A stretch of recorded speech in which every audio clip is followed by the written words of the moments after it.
Human beings were not designed for the modern world. In our quest for comfort, we have optimized our society for pleasure so effectively that addiction has become the default human condition. You know who you could be if you stopped giving in to your worst impulses. Your vision of that person is clear, and the gap between that person and who you currently are seems unbearable. I know that gap well. I lived in it for so long that I started to believe I was broken beyond repair. And that sense of brokenness made me want to die until I realized that my addictions were not the problem, but a symptom. Welcome to Progress Theory. My name is Garrett Stevenson, and in this episode of the podcast, we are talking about the root cause that underlies all addictive behavior and the key to uprooting and eliminating addiction at its source. The modern day human faces a challenge that has never before been seen in the history of humanity. Never before have we been surrounded by an infinite supply of highly potent pleasure like we are today.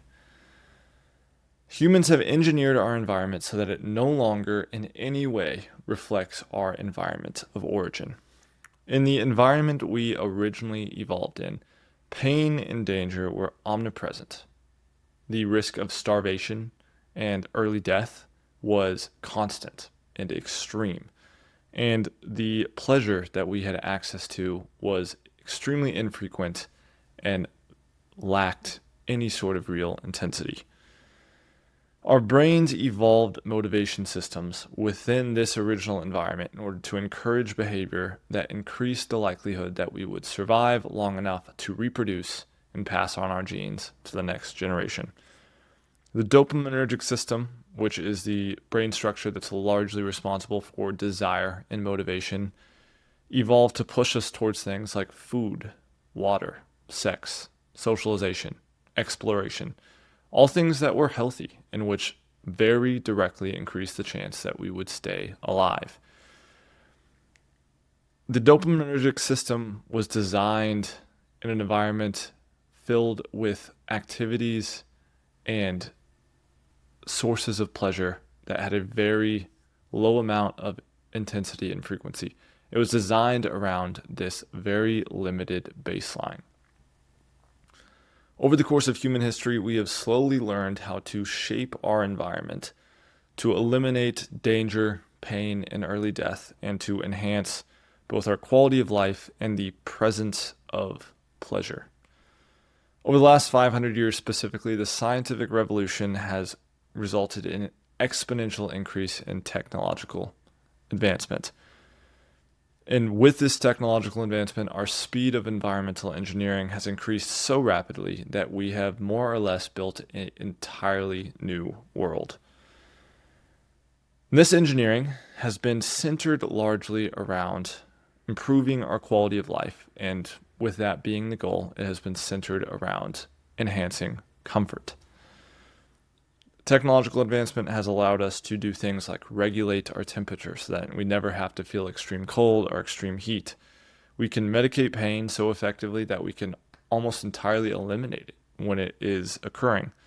We can escape boredom immediately and instantaneously by just engaging in one of the nearly infinite sources of extreme stimulation available to us at any given moment.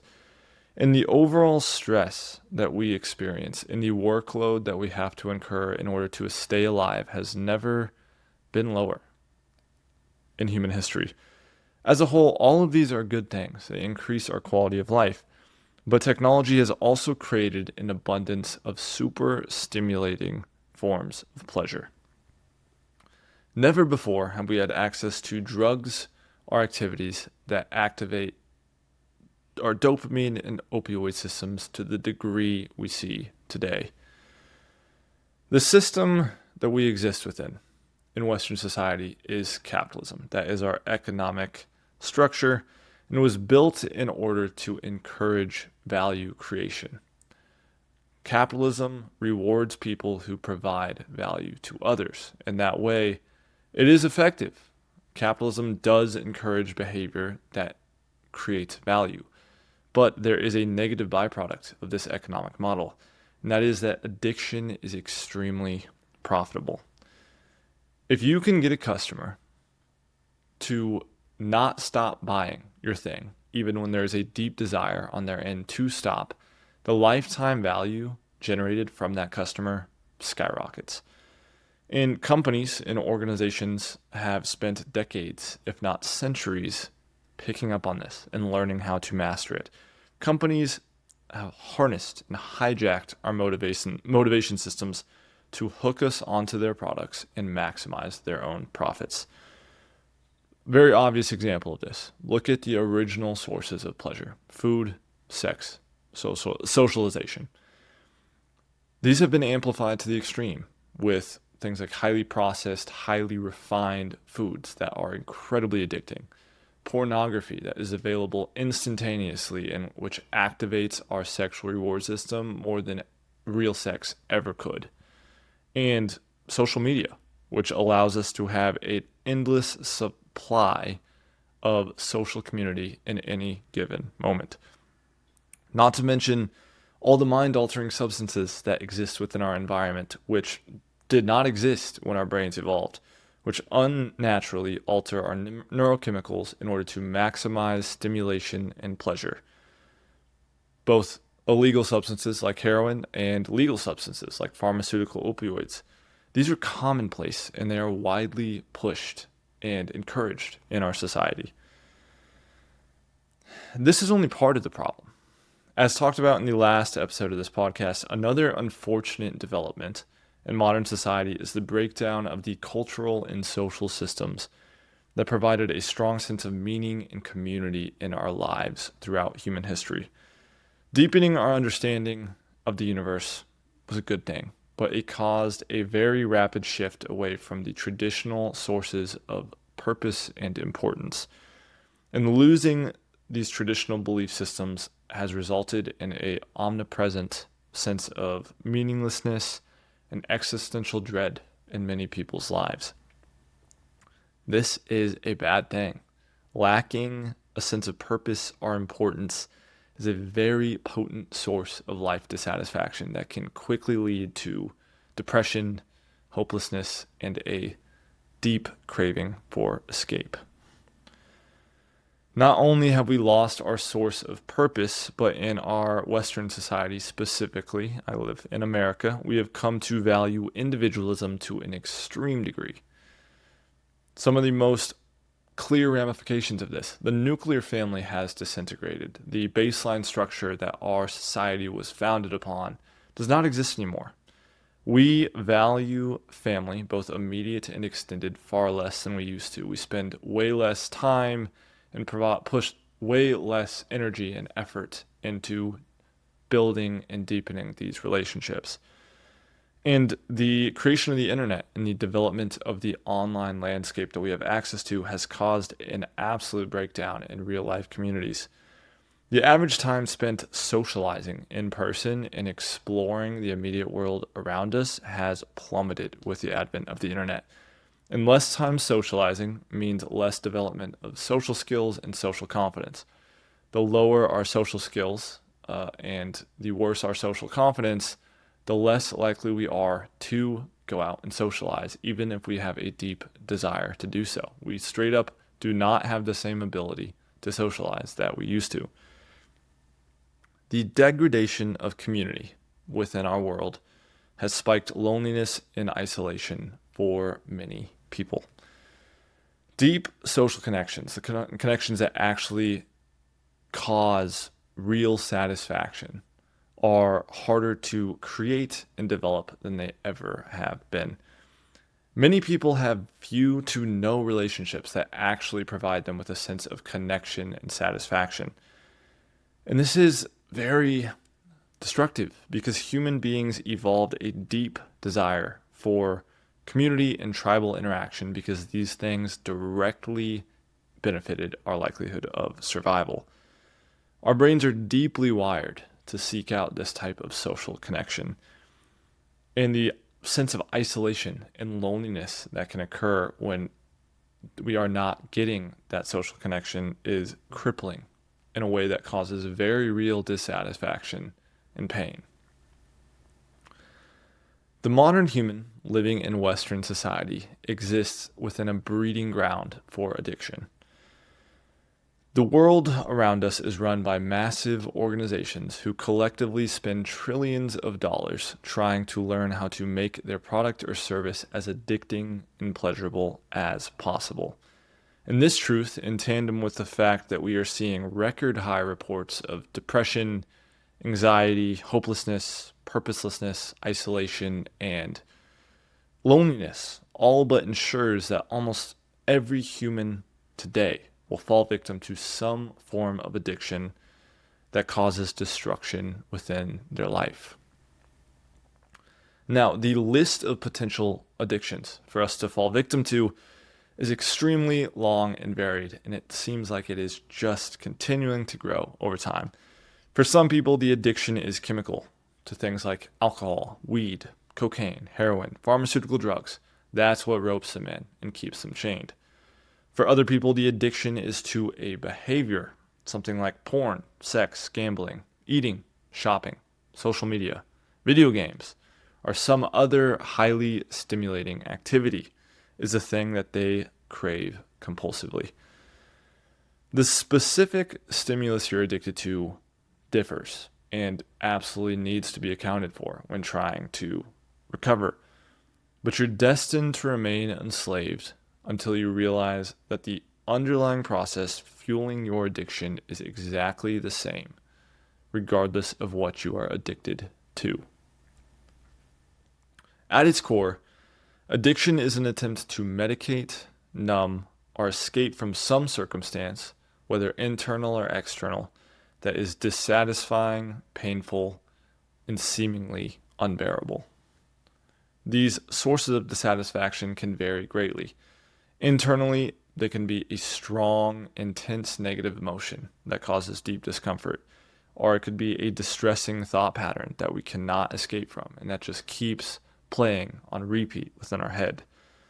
Externally, there could be some person or life event or circumstance going on in your life that you don't have control of, and which is causing very undesirable feelings and thoughts. It's very easy to view addiction purely from a behavioral lens. We want to stop partaking in a behavior because it makes us feel ashamed and powerless, and because it's causing destruction in our lives. And the fact that we continue doing something that's causing pain and destruction to ourselves and to other people causes immense self-doubt, self-hatred, and internal distress.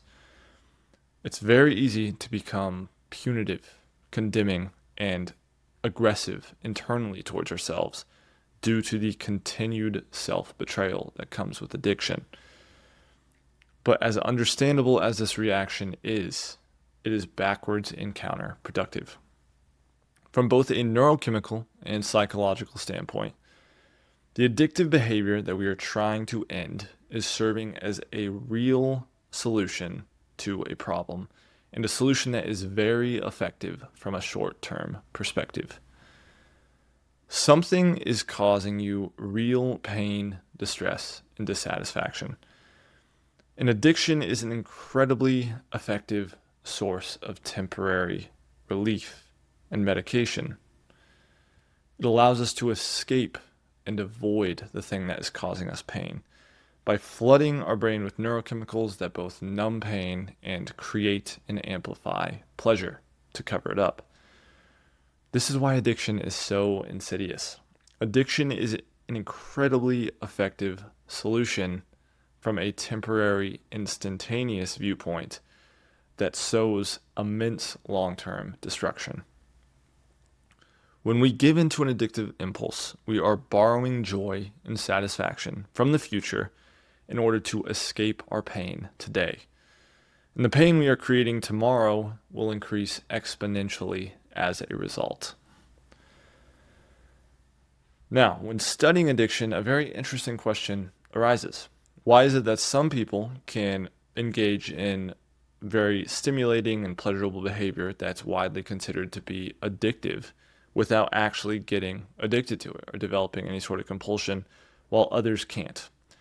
And from what I understand, the answer lies in both life satisfaction and expectations. When it comes to life satisfaction, people who are living very satisfying, joyful, and fulfilling lives are very resilient to addiction because there is nothing they're trying to escape from. Their circumstances, the present moment they're experiencing, is pretty enticing and invigorating and fulfilling. They're ultimately very satisfied with their lives. And when you're satisfied with your life, it's far easier to avoid a behavior that might provide temporary, unsatisfying pleasure, but that causes immense destruction over the long term. When it comes to expectations, some people who are actually fairly unfulfilled are still resistant to addiction, at least extreme addictive spirals. And I think this is because the expectations towards their behavior and the beliefs they hold about the behavior don't create any sort of positive feedback loop. If a person does not see any sort of problem with the behavior and they have no desire to stop, there is no chance for a shame spiral or negative beliefs to develop because of that behavior. This is when real addiction begins. Addiction starts to take off and cause catastrophic damage when the behavior itself starts causing the problems you are trying to escape from. This can both be internal or external. Internally, when trying to stop partaking in a behavior and failing to do so over and over, it's very easy for extreme negative emotions and beliefs to develop. When you keep giving in to something that you hate doing, it causes a lot of shame, anger, frustration, fear, confusion, and other strong, uncomfortable, debilitating negative emotions. And these are very powerful, very painful emotions. They cause a lot of distress. And the more pain you're feeling, the more distress you're feeling, the further cravings for escape that you will experience. Continuing to give in also creates very uncomfortable beliefs over time. Beliefs like, I am weak, pathetic, and disgusting. I am powerless. I will never change. I will never overcome this behavior. Or I deserve this because of how pathetic and selfish my addiction reveals me to be.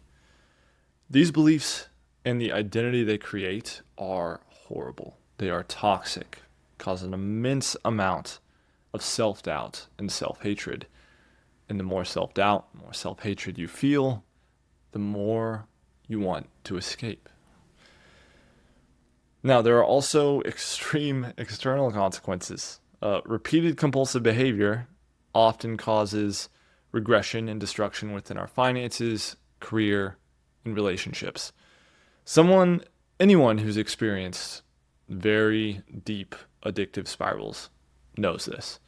The farther you go, the more your world around you starts to crumble, and the deeper the hole you dig for yourself. Your finances get destroyed, your health gets destroyed, you become very weak and confused, and your relationships fall apart.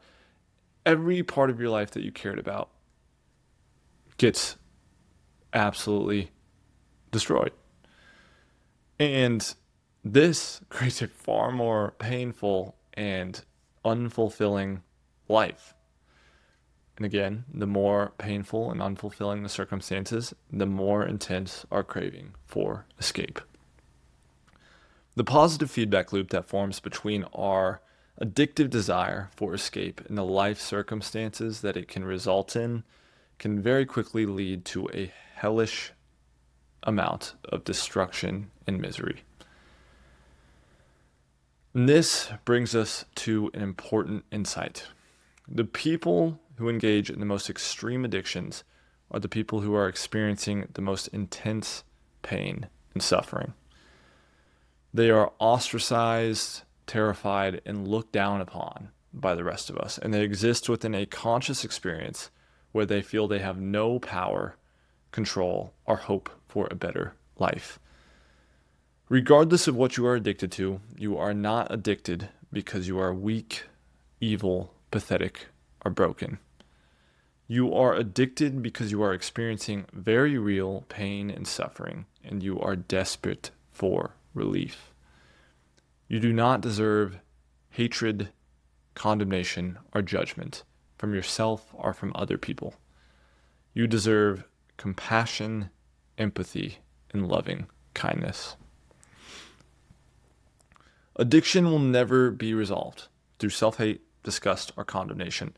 Treating yourself with anger, disgust, and judgment unless you perfectly abstain from a behavior that is causing you very real relief is the problem. It is not a solution. If you truly want to work through and eliminate your addictive behaviors, you must start by addressing the actual root problem, which is the pain, distress, and dissatisfaction that is fueling your desire for escape. I'm going to take a step back here and briefly describe what my relationship with addictive behavior looked like in my life. For years, I genuinely felt like I was completely trapped within an existence in which I was absolutely drowning in shame. I viewed the presence of my addictive urges and the decisions that they caused me to make as proof that I was corrupt, broken, and evil. I thought I was a horrible person because of the addiction that I could not figure out how to resolve.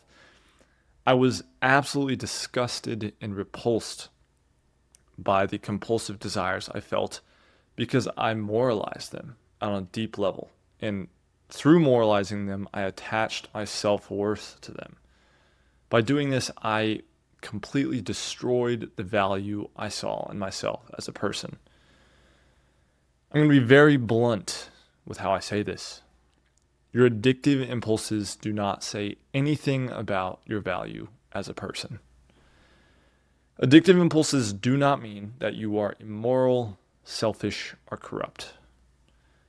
Addictive impulses are simply your brain seeking pleasure and relief in order to reduce or escape from pain, suffering, and dissatisfaction. And these impulses are strongest when that pain and dissatisfaction is at its most extreme. The first step in removing any addictive behavior is to stop moralizing it and condemning the urges you feel, and to instead view them as valuable data to be studied and integrated. Urges do not arise in a vacuum. They don't just appear randomly. All urges are tied to an environmental factor which has been associated with the addictive behavior through probably years, if not decades, of repetitive reinforcement, or environmental factors that create an extreme amount of uncomfortable and dissatisfying emotions, thoughts, or circumstances.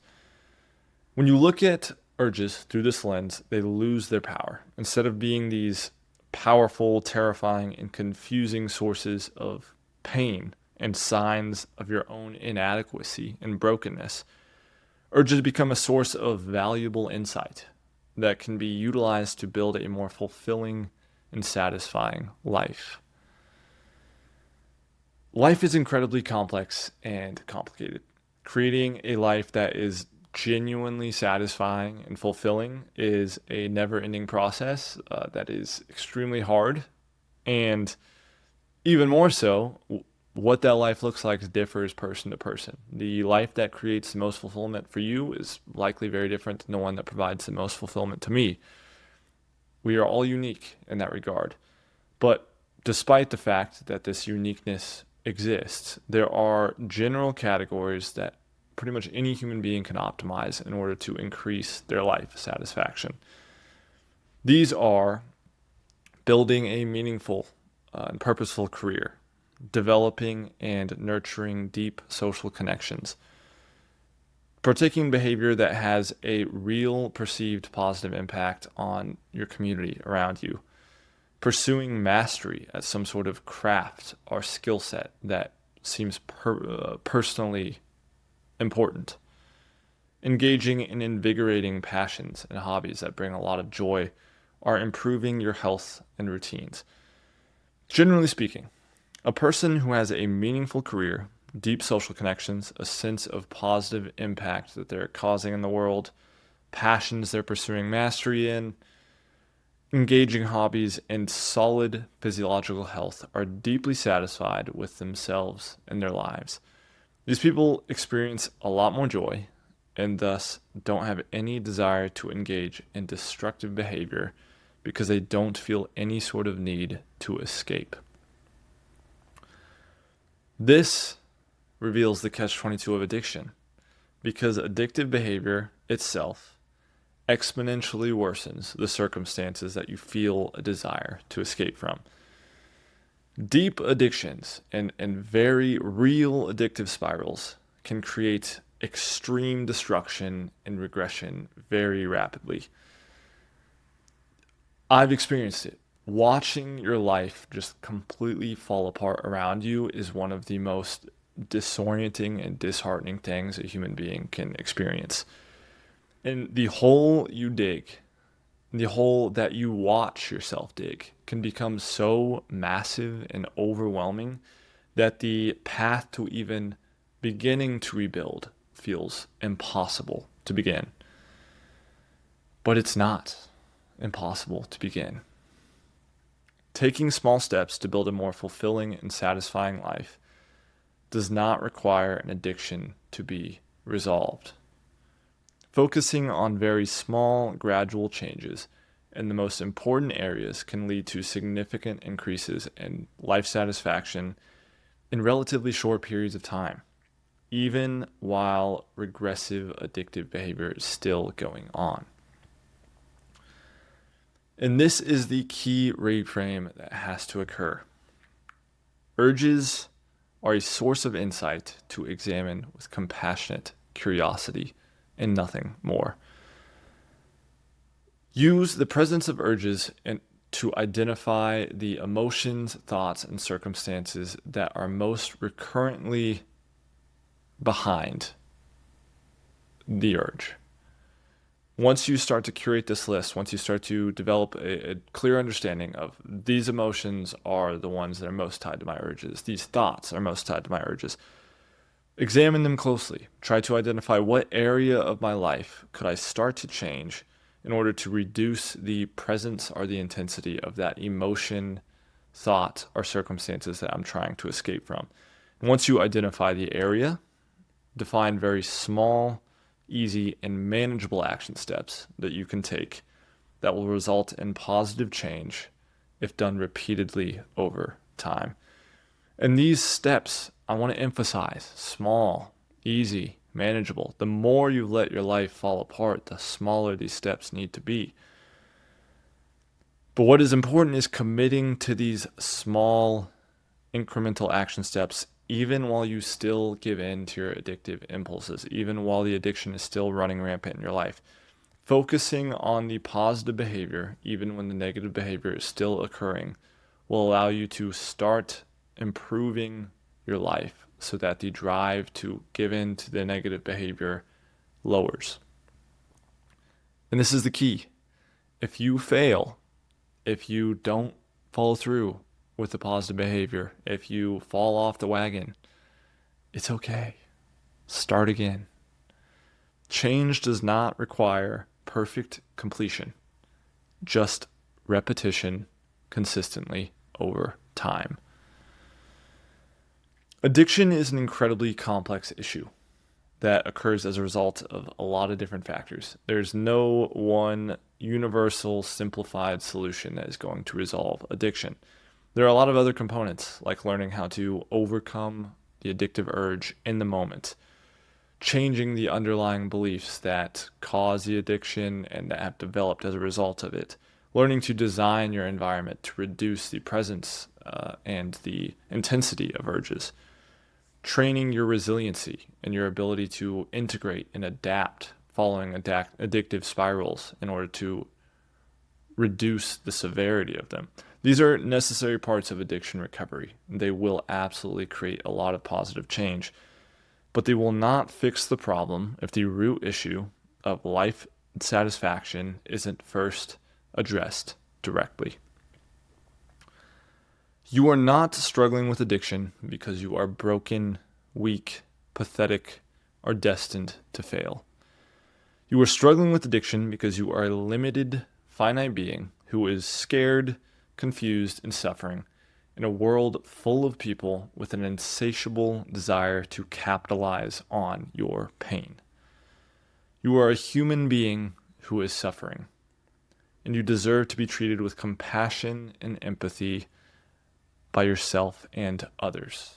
Anger, shame, and self-hatred, these are fueling your problem, not solving it.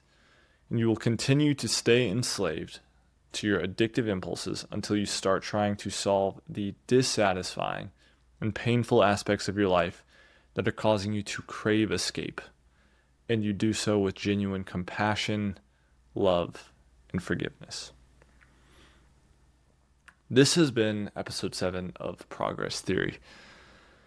This has been an episode that is very important to me. Addiction has caused a lot of destruction in my life. It has been a central theme throughout it, and learning how to overcome it in my own life in an attempt to also learn how to help other people overcome it is probably one of the things that is most important to me in this world. So this episode means a lot to me, and this type of episode will continue to mean a lot to me. If you enjoyed this, please like and comment. Tell me what you liked about it. That type of engagement helps drive more viewership, helps get more people to see this, and also helps let me know that I'm on the right path here. If you disagreed or did not enjoy it, also let me know. That feedback is very useful. And if I'm wrong about something I'm sharing, I would appreciate learning that I'm wrong. So even if you hated it, also let me know. If you're someone who is genuinely interested in human transformation as a whole, that's kind of what this whole channel is about. So absolutely feel free to subscribe if you want to see more episodes like this in the future. And as always, I wish you all the progress and growth that you are striving for in your life. And I will see you in the next episode.